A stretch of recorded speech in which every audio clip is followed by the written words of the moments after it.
किस्सा है, एक गांव में मीठा और बिट्टू सब्जी की रेडी लगाया करते थे। आ जाओ ताजा ताजा सब्जी ले जाओ। इस मोटे बिट्टू से सब्जी मत लेना, इसकी सब्जी बहुत बासी होती है। मीठा इस तरह से आवाजें लगा लगा कर अपनी सब्जी बेचा करता था और बिट्टू से कोई भी सब्जी नहीं लेता था। बिट्टू गुस्से में मीठे के पास आता है। मीठे भाई, ये आपकी बहुत गलत बात है। आप मेरी सब्जियों की बुराइयां करके अपनी सब्जियां क्यों बेचते हो? अब मोटे पेट वाले गेंडे, ये कारोबार चलाने के ट्रिक होते हैं जो तुझ जैसे जाहिल इंसान को क्या पता। बिट्टू बहुत सीधा सादा था, उसकी कोई भी सब्जी नहीं बिकती और वो सारी सब्जी लेकर घर आ जाता, जबकि मीठा बहुत तेज था, वो सारी सब्जी बेचकर घर आता। सुना मीठे, कैसा रहा तेरा आज का दिन?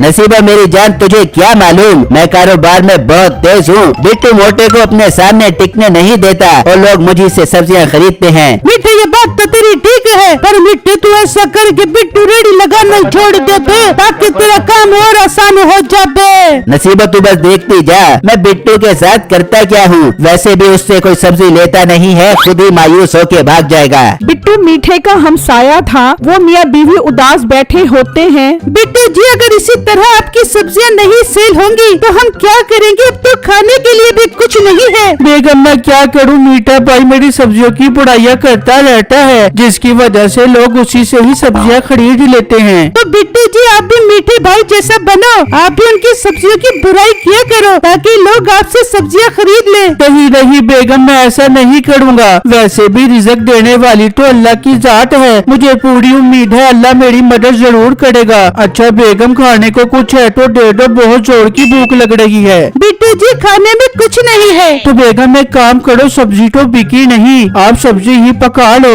बिट्टू जी, घी मसाले सब खत्म हो गए हैं, सब्जी भी नहीं बन सकती अब तो। वो बातें कर रहे होते हैं तो एक बूढ़ी औरत आती है। बेटा बेटा, खाने को कुछ मिल सकता है? मैं बहुत भूखी हूँ, मेरे घर में बच्चे भी भूखे बैठे हैं। माँ जी, हमारे घर में खाने के लिए कुछ नहीं है, हम भी भूखे बैठे हैं। बिट्टू, आप एक काम करो, मीठे भाई के घर से कुछ खाने के लिए ले आओ। हाँ बेगम, ये तुमने ठीक कहा। माँ जी आप रुको, मैं कुछ करता हूँ। फिर बिट्टू घर से निकलता है और मीठे के घर आ जाता है। मीठे भाई, खाने को कुछ मिल सकता है? बहुत भूख लगी है। देख नसीबो, इस मोटे को अब भीख मांगने की भी आदत पड़ गई है। मीठे भाई, आप कैसी बातें कर रहे हो? मैं भीख नहीं मांग रहा, मैं आपका हमसाया हूँ और वैसे भी हमसाये के बहुत हकूक होते हैं।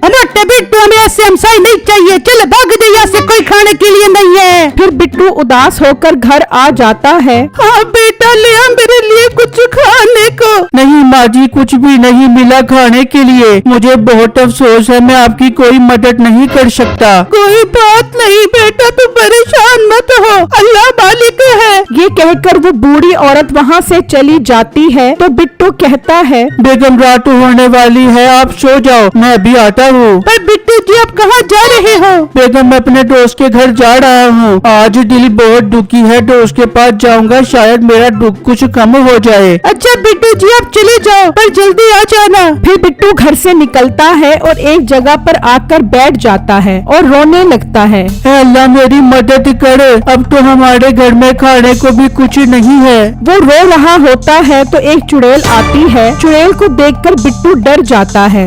इंसान, तू डर मत, मैं तुझे कुछ नहीं कहती, तू ये बता तू क्यों रो रहा है? चुड़ैल आंटी, वो बात ये है कि हम बहुत परेशान हैं, घर में खाने के लिए कुछ नहीं है और काम भी नहीं चल रहा। अगर इसी तरह रहा तो मेरी खुदकुशी करने की नौबत आ जाएगी। नहीं, ऐसी मायूसी वाली बात नहीं करते, मैं तेरी मदद करती हूँ। तो एक काम कर, इस गाँव में जो जंगल है वहाँ एक कुआं है, उसमें खजाना है, तू उसमें से इतना ली जिससे तेरी जिंदगी अच्छी गुजर सके। चुड़ैल आंटी, आपका बहुत बहुत शुक्रिया, मैं सुबह होते ही अपनी बीवी के साथ वहाँ चला जाऊँगा। ठीक है इंसान, और हाँ अगर मेरी जरूरत पड़े तो मुझे चुड़ैल खाला कहकर बोल दी, मैं आ जाऊंगी। फिर अगले दिन बिट्टू और उसकी बीवी घर से निकलते हैं और जंगल के रास्ते आ जाते हैं। बिट्टू जी, जंगल तो बहुत बड़ा है, हमें यहाँ कुआं कैसे मिलेगा? बेगम, इधर उधर देखती जाओ, हमें कुआं जरूर मिलेगा। वो जंगल में काफी आगे आ जाते हैं तो बिट्टू की नजर कुएं पर पड़ती है। बेगम, वो देखो, वो रहा कुआं। फिर वो कुएं पर आते हैं तो देखते हैं, बिट्टू ये कुआं तो पानी से भरा हुआ है, अब इसमें कैसे जाएंगे? रुको बेगम, मैं कुछ करता हूँ। हमारा पड़ गया है मुसीबत से पाला, आ जाओ इधर चुड़ैल खाला। तो चुड़ैल आ जाती है। हाँ इंसान, मुझे क्यों बुलाया? चुड़ैल आंटी, इस कुएं में तो पानी है, हम अंदर कैसे जाएंगे? रुक इंसान, मैं कुछ करती हूँ।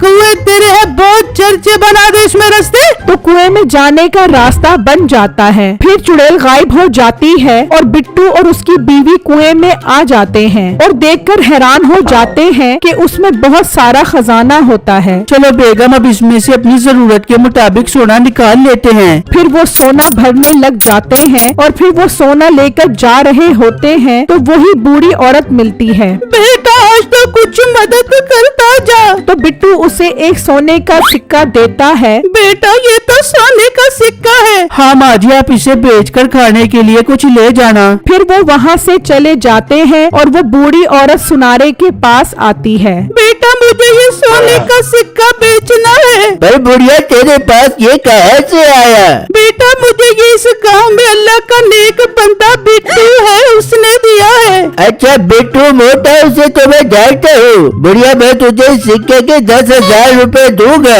ठीक है बेटा, दे दे मुझे 10,000। फिर वो बूढ़ी औरत पैसे लेकर वहाँ से चली जाती है और सुनारा भागता हुआ मीठे के पास आता है और उसे सारी बातें बताता है। ये सुनकर मीठा और नसीबो हैरान रह जाते हैं। अच्छा यार, तू अब चल, मैं कुछ करता हूँ। फिर वो सुनारा वहाँ से चला जाता है तो नसीबो कहती है, बेटे, ये केस मोटे बिट्टू के पास ये सोने का सिक्का कहाँ से आ गया? जरूर उसके हाथ कोई सोने का खजाना लग गया होगा। नसीबो, तू एक काम कर, मोटे बिट्टू को बहाने से बुला। हाँ बेटा, मैं जाती हूँ उसके घर और जाके सब रख आती हूँ। फिर नसीबो बिट्टू के घर आती है। बिट्टू भाई, मीठा को बुला रहे हो, आपसे कुछ काम है कि उसकी बात तो सुन ले बेगम। मैं फिर मीठे भाई से मिलकर आता हूँ। चलो नसीबो बाजी। फिर वो मीठे के पास आते हैं। मीठे भाई, खैर तो है, आपने मुझे क्यों बुलाया? बेटू, हमें पता चला है कि तेरे हाथ सोने का खजाना लगा है। मुझे बता, वो खजाना कहाँ है? नहीं नहीं मीठे भाई, मेरे पास कोई खजाना नहीं है।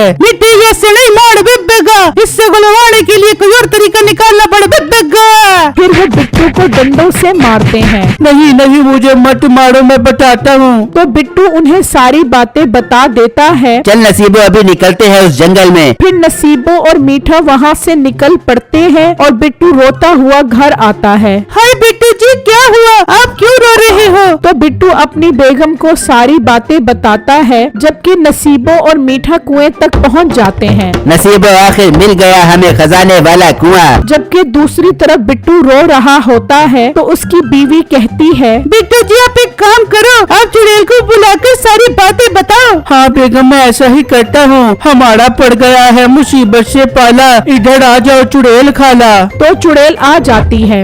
इंसान, क्या हुआ? मुझे क्यों बुलाया? फिर बिट्टू चुड़ैल को सब बताता है। इंसान, तू परेशान मत हो, मैं कुछ करती हूँ और उनको अच्छा सबक सिखाती हूँ। जबकि दूसरी तरफ मीठा और नसीबो खजाना देखकर बहुत खुश हो रहे होते हैं तो वहाँ पर चुड़ैल आ जाती है।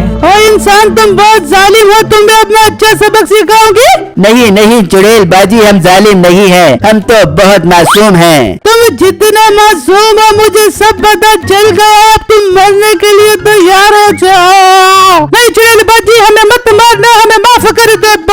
चुप करो खबीस लोगो, एक कुएं तेरी है बहुत चर्ची, इसमें भर दे पानी ताकि याद आ जाए इनको इनकी नानी। तो कुएं में पानी भर जाता है और वो दोनों कुएं में डूबकर मर जाते हैं।